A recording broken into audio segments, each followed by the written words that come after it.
Weeknights at 6 on the News Hour, only on Global.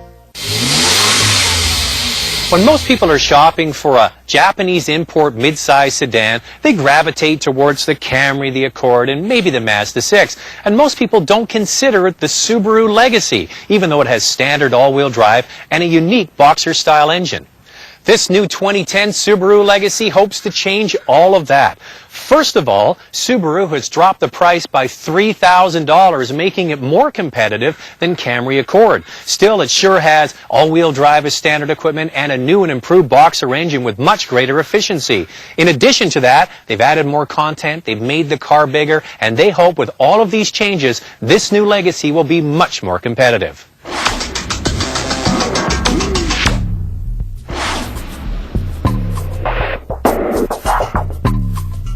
The Legacy now boasts an interior volume that competes with the top-selling Camry and Accord. In fact, the space between the front and rear seats is the best in class. The trunk is very big with a large opening to allow for big objects.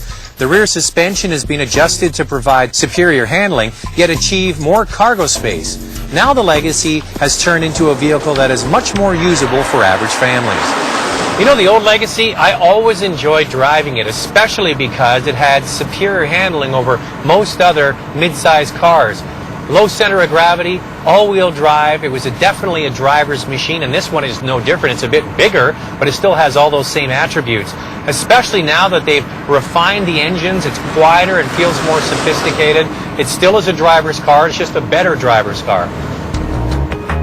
There are three engine choices. The base 2.5-liter engine has been tuned for more usable torque and has 170 horsepower. The turbo version of the 2.5-liter engine has 265 horsepower, and the 6-cylinder model has 256 horsepower. The 6-cylinder gets a 5-speed automatic, the turbo is only offered with a 6-speed manual, and the rest get a new slick, continuously variable transmission.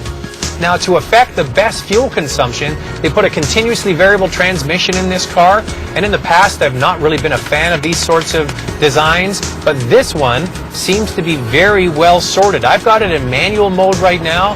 We're in third gear. You go from third gear, fourth gear, instant change, and it doesn't really give you any note that it is a continuously variable transmission. The big news is the Legacy has a new starting price, which is $3,000 lower than the outgoing model. At $23,995, that's well equipped.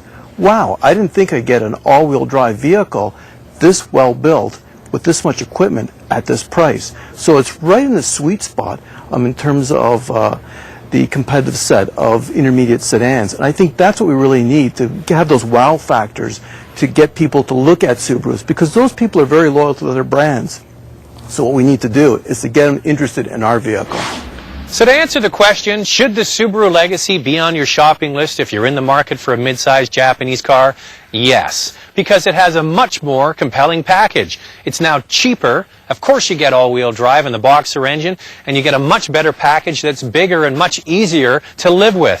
The thing is that Subaru has learned from the Forester. They gave more content, they made it look better, and they offered it at a lower price. And they've been rewarded with huge sales increases. So look for more Legacies in driveways all across the country. Want more? Go to DrivingTelevision.com and find